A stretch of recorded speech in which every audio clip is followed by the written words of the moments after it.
Hello everyone, कैसे हैं आप सब। आई होप आप सब बहुत अच्छे से होंगे और आपकी स्टडी भी बहुत अच्छे से चल रही होगी। तो गाइज, आज का ये पार्ट 2 है फिगर ऑफ स्पीच का। पार्ट 1 में मैंने जो 4 फिगर ऑफ स्पीच आपको एक्सप्लेन की थी, यदि आपने वो वीडियो नहीं देखी है तो चैनल की प्लेलिस्ट पे जाकर के आप उसे देख सकते हैं। और आज पार्ट 2 में अगेन हम जो कुछ फिगर ऑफ स्पीच यहाँ पे पढ़ने वाले हैं। तो फर्स्ट फिगर ऑफ स्पीच है हमारी यूफेमिज्म। तो आइए स्टार्ट करते हैं आज की वीडियो। लेकिन उससे पहले यदि चैनल को आपने सब्सक्राइब नहीं किया है तो प्लीज़ चैनल को सब्सक्राइब कर दीजिए, जिससे आने वाले वीडियोज के नोटिफिकेशन आपको टाइम से मिलते रहें। तो स्टार्ट करते हैं यूफेमिज्म। तो यूफेमिज्म क्या होता है? It consist in the description of a disagreeable thing by an agreeable name. तो देखिए, इसमें हम क्या करते हैं, जो डिसएग्रीएबल थिंग होती है मीन्स अनप्लीजेंट थिंग, जो सुन के लोगों को एकदम से शौक लग सकता है या जो एकदम से सुनने में लोगों को पसंद नहीं आता, तो उन वर्ड्स के प्लेस पे हम क्या करते हैं, थोड़ा सॉफ्ट कर लेते हैं अपनी लैंग्वेज को और कुछ सॉफ्ट वर्ड्स को यूज कर लेते हैं। कुछ एग्रीएबल या प्लीजेंट थिंग को वहाँ पे हम जो यूज करते हैं। तो जैसे यहाँ पे दिया हुआ है, using a little thin on top instead of getting bald. तो बाल्ड क्या होता है? गंजा। तो अब हम किसी और डायरेक्ट बोलेंगे कि वो तो गंजा है, तो एकदम से सुनने में बड़ा ओड लगेगा। तो उसके प्लेस पे हम क्या कहते हैं, a little thin on top. तो टॉप का मतलब यहाँ हेड से ले लेते हैं कि वो क्या है, टॉप से थोड़ा थिन है, पतला है। तो इस तरह से करके हम इस सेंटेंस को बोल देते हैं, अपनी बात को बोल देते हैं, जिससे दूसरे को बुरा ना लगे। देन नेक्स्ट देख लेते हैं, using passed away instead of killed और डाइड।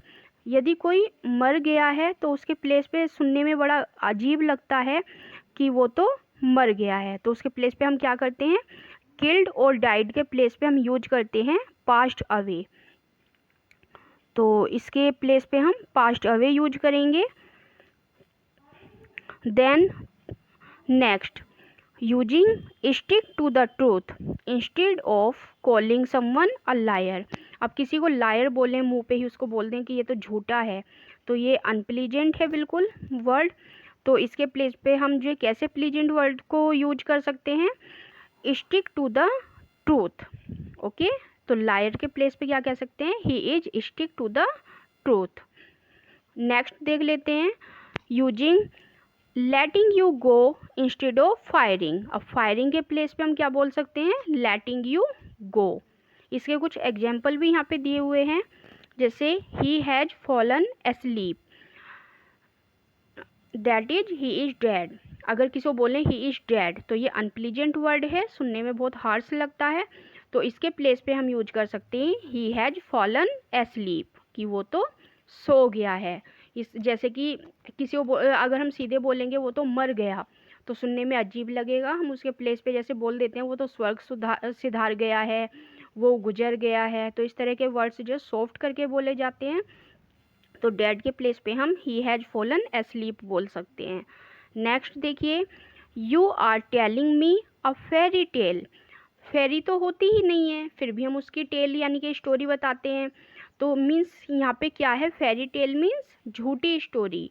अब हम किसी को बोलें यू आर टेलिंग अ लाई, तुम झूठ बोल रहे हो, तो मुंह पे उसको ऐसा बोलना बड़ा ओड लगेगा। हो सकता है हमसे भी ऐसे सीधे ना बोला जाए और दूसरे को भी अजीब लगे। तो हम क्या कह सकते हैं, you are telling me a fairy tale, तुम मुझे फेरी टेल सुना रहे हो, मीन्स एक झूठी स्टोरी सुना रहे हो। इसमें नोट दिया हुआ है, it is known as a euphemism when we replace blunt, offensive और harsh terms with soft, mild, vague और इनडायरेक्ट टर्म्स। अगर किसी को हमें कुछ ऑफेंसिव ब्लंट वर्ड्स बोलने हैं, शार्प बोलने हैं, या हार्श कठोर शब्द किसी को बोलने हैं, तो उसके प्लेस पे हम क्या करते हैं, उसको सॉफ्ट करके बोल देते हैं, उसको सॉफ्ट वर्ड बोल देते हैं, माइल्ड, वैग्यू और इनडायरेक्ट टर्म में उसको हम अपनी बात कह सकते हैं। तो ये हमारी फिगर ऑफ स्पीच कौन सी हुई, यूफेमिज्म। तो आई होप आपको समझ में आया होगा। नेक्स्ट है एक्सक्लेमेशन। तो ये देखिए एक्सक्लेमेशन, ये हमारे ग्रामर में भी हमने काफ़ी पढ़ा हुआ है। तो एक्सक्लेमेशन वहाँ पे क्या होता है, जो हमारे अंदर की जो हिडन फीलिंग होती हैं एकदम से हम उनको जैसे बहुत जल्दी करके कुछ हमारे जो सडन फीलिंग्स आती हैं हमारे हार्ट से, वाओ, ओ, इस टाइप के वर्ड्स होते हैं, ये एक्सक्लेमेशन होते हैं। अब देखिए फिगर ऑफ स्पीच में ये क्या यहाँ पे जो एक्सप्रेस करने वाले हैं, in this figure the exclamatory form is used to draw greater attention to a point than a mere bald statement of it could do. Okay, means figure of speech में जो है एक्सक्लेमेशन किस लिए use होता है, it is use to draw great attention, कि जो भी हमने बोला है उसको ग्रेट अटेंशन पाने के लिए, कि लोगों का उस पर ज़्यादा से ज़्यादा अटेंशन आए, उसके लिए हम एक्सक्लेमेशन बोलते हैं। अगर हम सिंपली क्या करते हैं, बाल्ड स्टेटमेंट बोले, मीन्स कोई प्लेन या रफली जो नॉर्मली अपनी बात को कहें तो उस पर इतना अटेंशन नहीं आता जितना कि अगर हम उसे एक्सक्लेमेशन में बोलें तो उस पर ज़्यादा अटेंशन आता है। जैसे what a piece of work is man. और हाँ, इनको कैसे हम जो आइडेंटिफाई कर सकते हैं यदि एग्जाम में आए, तो देखिए व्हाट एक इंटेरोगेटिव वर्ड है, तो व्हाट के बाद हमेशा क्या आना चाहिए, इंटेरोगेटिव वर्ड के बाद हमेशा हम हेल्पिंग वर्ब यूज करते हैं। तो यहाँ पे हेल्पिंग वर्ब यूज नहीं हुई, यहाँ पे आर्टिकल प्लस नाउन का यूज हुआ है। तो ये देखिए यहाँ पे हमारा ये इंटेरोगेटिव वाला व्हाट नहीं है। यहाँ देखिए हाउ, हाउ के बाद इज आर एम वगैरह नहीं आया या और कोई हेल्पिंग वर्ब नहीं आई, सीधे यहाँ क्या आया है, स्वीट आया है, हाउ स्वीट। तो ये हमारा एक्सक्लेमेशन है। यहाँ पे व्हाट के बाद अगर हेल्पिंग वर्ब नहीं है तो ये हमारा एक्सक्लेमेशन है। और यहाँ देखिए इस तरह के जो वर्ड्स यूज होते हैं इनसे भी हम इनको आइडेंटिफाई कर सकते हैं कि ये हमारा एक्सक्लेमेशन है। One more thing, we use this type of sign after it. अब ये देख पूरा सेंटेंस हमने कंप्लीट किया और हम यहाँ पे एक्सक्लेमेशन मार्क का यूज करते हैं। यहाँ पे भी हमारा एक्सक्लेमेशन मार्क है और यहाँ देखिए ओ, तो ओ के बाद भी हमने एक्सक्लेमेशन मार्क यूज किया है। तो इस तरह से हम पता लगा सकते हैं कि हमारा एक्सक्लेमेशन फिगर ऑफ स्पीच है। तो देख लेते हैं सभी example. What a piece of work is man. यहाँ देखिए how sweet the moonlight sleeps upon this bank. यहाँ देखिए what a fall was there my countryman. अगर हम सीधे बोल दें it was a great fall, या फिर यहाँ बोले how sweet the moonlight, तो the moonlight is very sweet, तो सिंपल स्टेटमेंट बोल देंगे और किसी को कोई भी इफेक्ट नहीं पड़ेगा। तो इसमें हमने ज़्यादा से ज़्यादा अटेंशन पाने के लिए हमने वर्डिंग इसकी जो चेंज कर दी है, हमने स्ट्रक्चर चेंज करके इसको एक्सक्लेमेशन में बना लिया है। Oh what a Nobel mind is here overthrown. Okay, तो इस तरह करके हम सीधे वे में ना बोल करके किसी भी सेंटेंस को एक्सक्लेमेशन में बोल सकते हैं और उसके बाद हमें क्या करना है, एक्सक्लेमेटरी मार्क का यूज करना होता है। Clear. Next is hyperbole. Hyperbole आपने हिंदी में सुना होगा, अतिशयोक्ति इसको बोला जाता है। तो ये क्या है हाइपरबल? हाइपरबल होता है जब हम किसी चीज़ को बहुत ज़्यादा बढ़ा चढ़ा करके उसको पेश करते हैं। जैसे यहाँ दिया हुआ है things are overshown, things are shown as greater और स्मॉलर, बेटर और worse than they really are. तो यहाँ पे क्या करते हैं हम चीज़ों को किस तरह से दिखाते हैं, या तो उसको ग्रेटर, उसको जितना है वो उससे ज़्यादा बढ़ा के या उससे ज़्यादा छोटा करके, ज़्यादा उसको अच्छे से मतलब उसको बेटर जो पेश करके, या फिर उसको वर्स बहुत बुरा दिखा करके। तो जहाँ भी हम चीज़ों को बहुत बढ़ा के बोलें या बहुत घटा कर बोलें वो क्या होता है हाइपरबल। वैसे यहाँ पे दिया हुआ है कि चीज़ों को वर्स करके, लेकिन इसके लिए जो अंडर स्टेटमेंट का यूज होता है मोस्टली। हाइपरबल में हम चीज़ों को बढ़ा चढ़ा के बोलते हैं। जैसे एग्जाम्पल देख लेते हैं, she wept ocean of tears. वो कितना रोई, ओशन ऑफ टीयर्स, जितने समुद्र में जब पानी होता है बिल्कुल उतने उसके आंसू बहे, या वो इतना रोई जैसे कि वो समुद्र भी भर दे। जहाँ इस तरह की बातों को बोला जाता है तो वहाँ हाइपरबल होता है। नेक्स्ट देखिए, reverse of blood flowed in the battle. अब कहीं पे बैटल हो रहा है, कोई युद्ध हो रहा है, तो वहाँ पे क्या है, खून की नदियाँ बह गई। तो खून की नदियाँ बह गई, ये मान लिया बहुत ज़्यादा वहाँ पे जो ब्लड बहा या बहुत ज़्यादा वहाँ मारकाट हुई, इट्स ओके। लेकिन जब इतना ज़्यादा बढ़ा दिया जाए कि खून की नदियाँ बह गई, पता ही नहीं है एक नदी में कितना खून हो सकता है, इतना तो बह ही नहीं सकता। तो यहाँ पे क्या है, ये हाइपरबल है। नेक्स्ट देखिए, why man if the river were dry I am able to fill with tears. कि यहाँ पे क्या बोल रहा है ये, कि क्या हुआ अगर रिवर सूख जाए, मतलब अगर रिवर सूख भी जाए तो कोई प्रॉब्लम नहीं है। तो यहाँ देखिए वर का यूज रिवर के साथ इसलिए हुआ है, ये कंडीशनल सेंटेंस यहाँ दिखाया गया है कि एज्यूम किया गया है कि क्या हुआ अगर रिवर भी सूखी हुई हो। I am able to fill with tears, कि मैं उसको टीयर से भरने के योग्य हूँ। मीन्स मैं यहाँ पे इतना परेशान हूँ कि अगर रिवर भी सूखी हुई होती तो मैं उसको भी फिल कर देता अपने टीयर से। तो इतना ज़्यादा बढ़ा दिया है, इसको ये नहीं पता पानी की कमी हो जाएगी इतना रोके, और इतना तो ये कर ही नहीं सकता है जितना ये बोल रहा है। तो जहाँ भी कोई बढ़ा चढ़ा के ज़्यादा फेंकता है वो हमारा हाइपरबल होता है। देखिए, Hamlet thou hast cleft my heart in twain. Twain होता है दो टुकड़ों में। तो ये हैमलेट की लाइन है जिसे गर्ट्रूड ने बोला है कि हैमलेट तुमने मेरे हार्ट को क्या कर दिया है, दो टुकड़ों में बांट दिया है।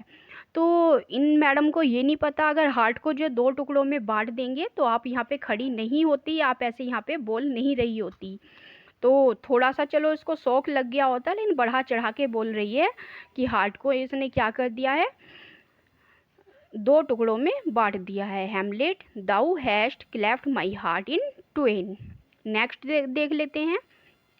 अगर ऐसी एग्जाम्पल को अच्छे से समझ के करेंगे तो कभी भी मिस्टेक नहीं करेंगे।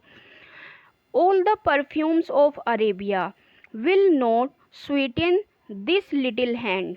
अब यहाँ पे मैकबेथ की वाइफ बोल रही है ये कि अरब के जितने भी परफ्यूम हैं, सभी परफ्यूम को भी यूज करके उसके जो छोटे हैंड है, मतलब उसके जो हैंड है उनको स्वीट नहीं किया जा सकता। मीन्स अरब का जितना भी परफ्यूम है वो भी उसके हाथों पे जो वो ब्लड लगा है या जो उसकी स्मेल है उसको स्वीट नहीं कर सकता।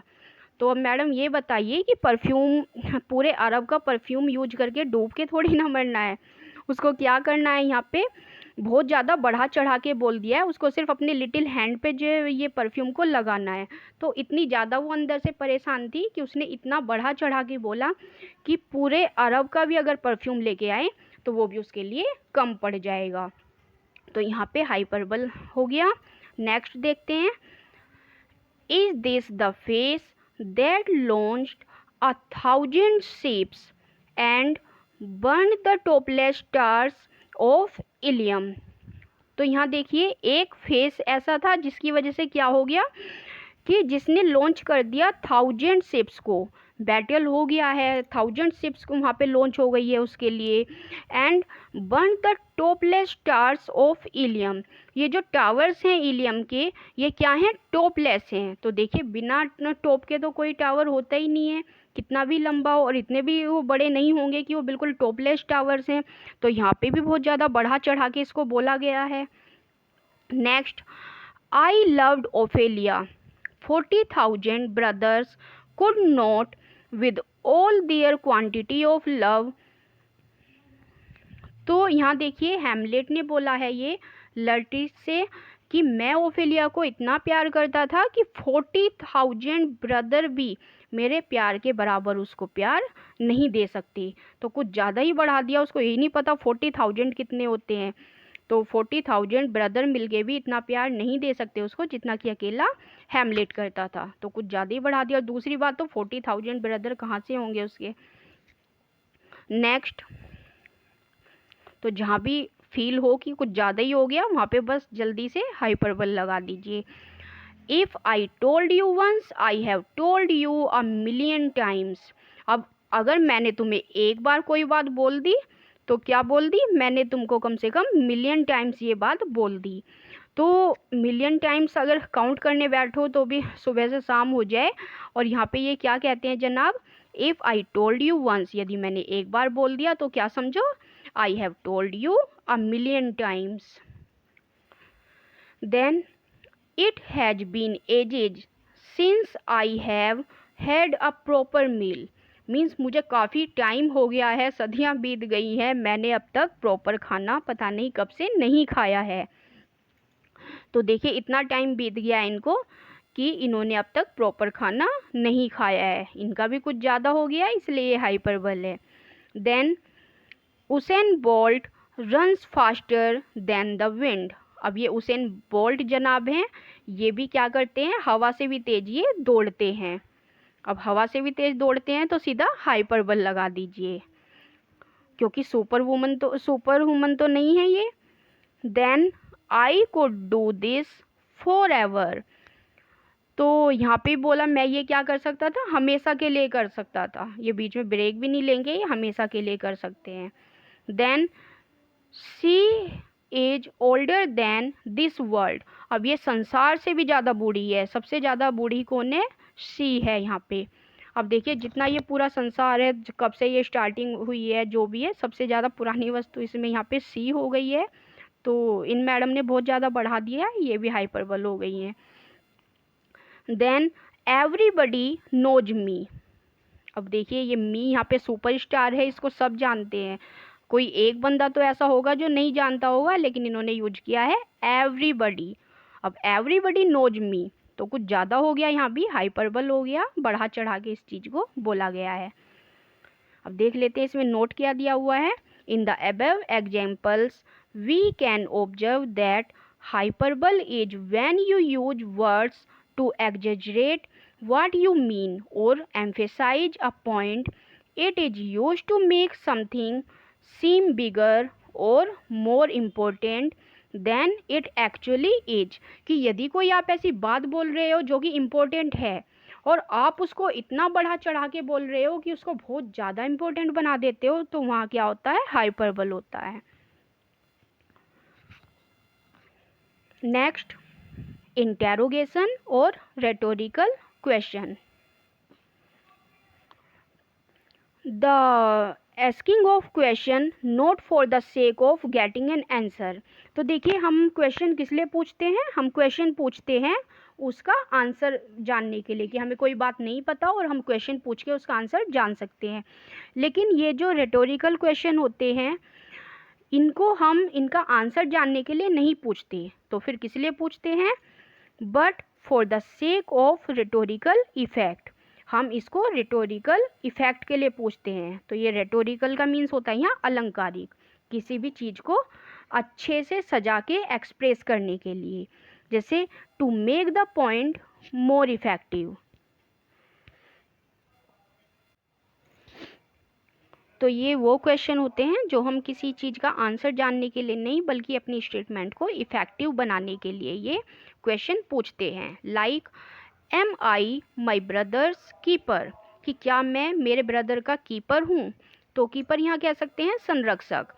तो ये बात मुझे अच्छे से पता है मैं क्या हूँ क्या नहीं हूँ, अब मैं दूसरे से पूछ रहा हूँ, तो अगर मैं सीधे बोल दूँ I am my brother's keeper और I am not my brother's keeper, तो इट्स ओके, हमें अच्छे से पता है कि हम क्या हैं। लेकिन यहाँ पे मैं क्वेश्चन पूछ रहा हूँ एम आई माई ब्रदर्स कीपर, तो इसका मुझे आंसर नहीं चाहिए, मैं इसको इफेक्टिव बना रहा हूँ, तो यहाँ पे क्या हुआ, ये रिटोरिकल क्वेश्चन हुआ। Can storied urn or animated bust back to its mansion call the fleeting breath, तो यहाँ देखिए इसका क्या मीन्स है, कैन स्टोरीड अर्न, अर्न क्या होता है, कलश होता है, और ये कौन से कलश की यहाँ पे बात की गई है, ये वो कलश है जिसमें मरने के बाद जो है अस्थियों को इसमें भर दिया जाता है और ऊपर से कपड़ा लगा दिया जाता है, तो उस वाले अर्न की बात हुई है। और हेयर एनिमेटेड बस्ट, अब बस्ट आपने कहीं देखा होगा रोड वगैरह पे कि एक इंसान का वहाँ पे स्टैचू बना देते हैं, और ये स्टैचू पूरा ना होकर के हाफ बना हुआ होता है, ठीक है, नीचे का पोर्शन नहीं सिर्फ अपर पोर्शन होता है इसमें, तो इसको हम बस्ट बोलते हैं। तो यहाँ पे बोला गया है can storied urn or animated bust back to its mansion call the fleeting breath, कि क्या स्टोरीड अर्न जो है या कोई एनिमेटेड बस्ट है, बैक टू इट्स मेंशन। तो मेंशन होती है एक तरह से हवेली या जो भी हमारा घर वगैरह होता है उसके लिए हम मेंशन यूज करते हैं थोड़े रईसी अंदाज में। लेकिन यहाँ पे इस मेंशन का मतलब है वो पर्सन जिसकी इसमें अर्न में राख भरी हुई है या जिसका यहाँ पे बस्ट बनाया गया है। तो इस बस्ट बनाए हुए आदमी का जो बॉडी है उसमें कॉल द फ्लीटिंग ब्रेथ, कि क्या ये जो अर्न है और ये जो एनिमेटेड बस्ट है ये वापस शरीर में घुस करके क्या दोबारा से उसमें सांस ला सकते हैं या दोबारा से उस इंसान को जीवित कर सकते हैं। तो सीधा सा जो लिख रहा है ये राइटर, इसको भी पता है कि नहीं कर सकते, लेकिन इसको अपनी स्टेटमेंट को इफेक्टिव बनाना है, इसलिए इसने यहाँ क्वेश्चन मार्क लगा के और इसको क्वेश्चन वाले अंदाज में लिख दिया है। ये लाइंस कहाँ से ली गई हैं? ये लाइंस ली गई हैं elegy written on country churchyard. ये थॉमस ग्रे जी की लिखी हुई लाइन है। Then who is here so vile that will not love his country, कि यहाँ पे कौन इतना नीच होगा, कौन इतना चीप होगा जो अपनी कंट्री से प्यार ना करे।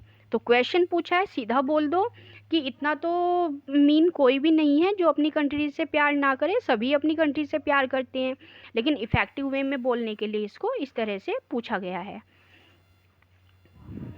Next, irony.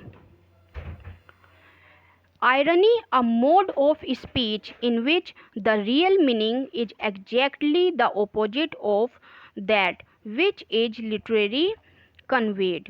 तो आयरनी क्या होता है? ये मोड ऑफ स्पीच होता है जिसमें जो हमारा रियल मीनिंग है उसको एग्जैक्टली ना बोल करके उसका ऑपोजिट हम बोलते हैं, उसको हम आयरनी बोलते हैं। Like no doubt but ye are the people and wisdom shall die with you, कि इसमें कोई संदेह नहीं है, यू आर द पीपल, लेकिन जब तुम मरोगे तो तुम्हारी जो विजडम है, तुम्हारी जो बुद्धिमानी है वो तुम्हारे साथ ही खत्म हो जाएगी, मीन्स वो भी मर जाएगी। तो यहाँ पे क्या हुआ है? आयरनी का यूज हुआ है। अब यहाँ देखिए, I must be taught my duty and by you, मुझे मेरी ड्यूटी सिखाई जानी चाहिए और तुम्हारे द्वारा, कि मीन्स हम किसी को अपने से भी ज़्यादा, मतलब हम मानते हैं कि हम सबसे ज़्यादा इंटेलिजेंट है और सामने वाला हमारे अकॉर्डिंग हमारी कंपेयर में कुछ भी नहीं है, और उसके बाद हम ये लाइन यूज कर रहे हैं कि मुझे मेरी ड्यूटी सिखाई जाएगी और तुम्हारे द्वारा। तो यहाँ आयरनी है, मीन्स हम उसकी इंसल्ट करना चाह रहे हैं लेकिन without using the direct words.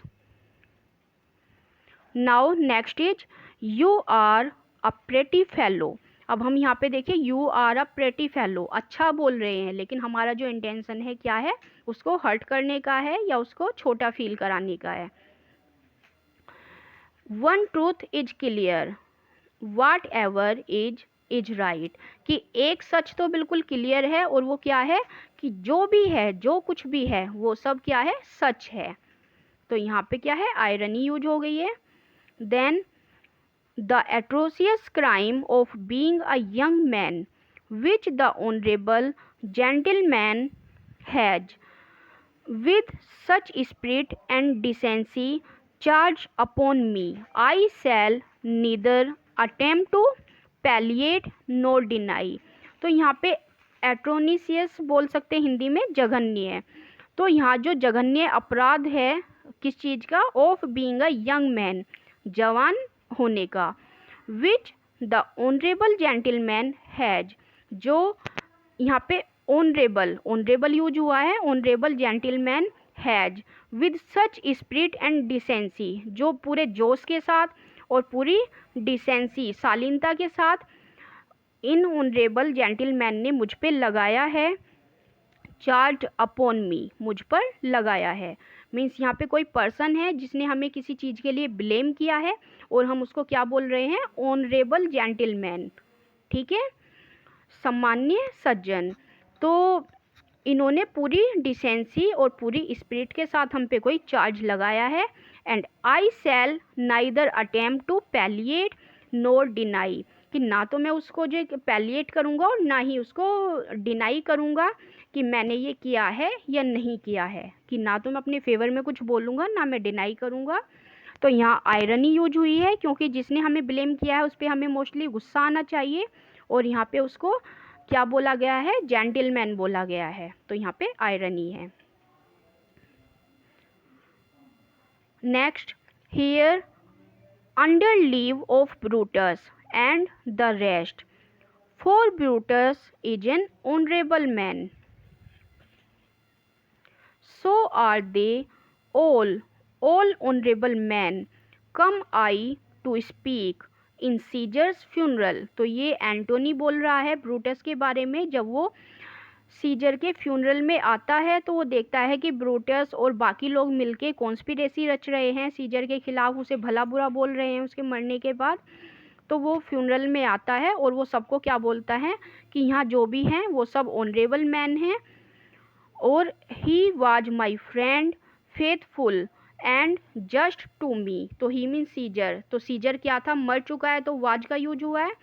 तो वो क्या था, मेरा बहुत प्यारा बहुत वफादार फ्रेंड था, जस्ट टू मी।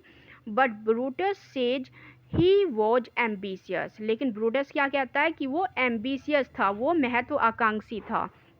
मीन्स मुझे कुछ और पता है सीजर के बारे में कि वो बहुत अच्छा इंसान था, और ब्रूटस उसको एम्बिशियस बता रहा है। तो उसको ब्रूटस पे गुस्सा आ रहा था यहाँ, लेकिन वो उसको बार बार ऑनरेबल मैन कह के बोल रहा था, इसलिए यहाँ पे क्या है, आयरनी है कि Brutus says he was ambitious and Brutus is an honourable man. कि जैसे ब्रूटस उसको एम्बिशियस बोल रहा है, तो क्या ब्रूटस एक ऑनरेबल मैन है जिसने ये कॉन्स्पिरेसी रची, लेकिन उसने बहुत प्यार से बहुत पोलाइट वे में उसको ये व्यंग किया है, यहाँ पे उसके ऊपर आयरनी की है। तो आई होप ये क्लियर हो गया होगा आपको। Next, a traffic cop got a ticket for parking in a no parking zone. तो देखिए कितनी हंसने वाली बात है। एक ट्रैफिक कॉप है, जो ट्रैफिक पुलिसमैन होते हैं, उन्होंने टिकट लिया है, और किस चीज़ का टिकट लिया है, अपने व्हीकल को पार्क करने के लिए इन अ नॉन पार्किंग जोन, एक नॉन पार्किंग जोन में अपने व्हीकल को पार्क करने के लिए उन्हें टिकट मिला है।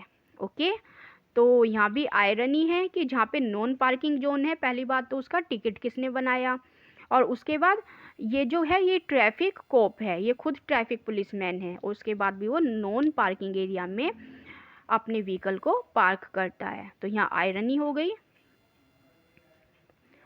Next, the Titanic was said to be unsinkable but God sunk on its first trip.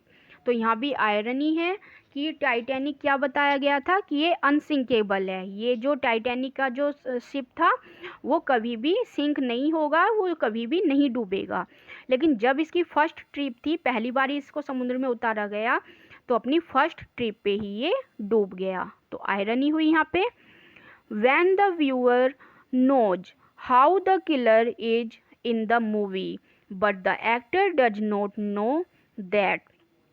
जब व्यूअर जानते हैं, दर्शक जानते हैं हमारे किसी बारे में कि मूवी में किलर कौन है, हत्यारा कौन है, लेकिन जो एक्टर है जो लड़ रहा है न्याय पाने के लिए कि किसने किल किया है, किसने खून किया है, उसको नहीं पता कि मर्डरर कौन है, कौन किलर है।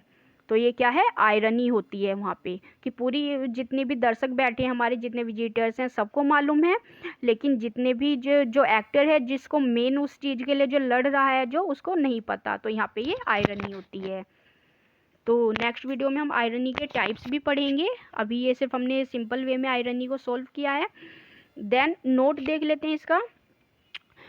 If you use terms that contrast with what you से एंड व्हाट यू डू, कि जब हम कोई ऐसी टर्म यूज करते हैं जो बिल्कुल कंट्रास्ट होती है, विरोधाभासी होती है, किससे, जो हम कह रहे हैं उससे या जो हम कर रहे हैं उससे, कि हमें किसी पे गुस्सा तो आ रहा है लेकिन हम उसको सीधे लड़ाई ना करके उसको व्यंग कसते हैं, बहुत पोलाइट वे में हम उसको अच्छी अच्छी बातें बोलते हैं, वो क्या है, आयरनी होती है।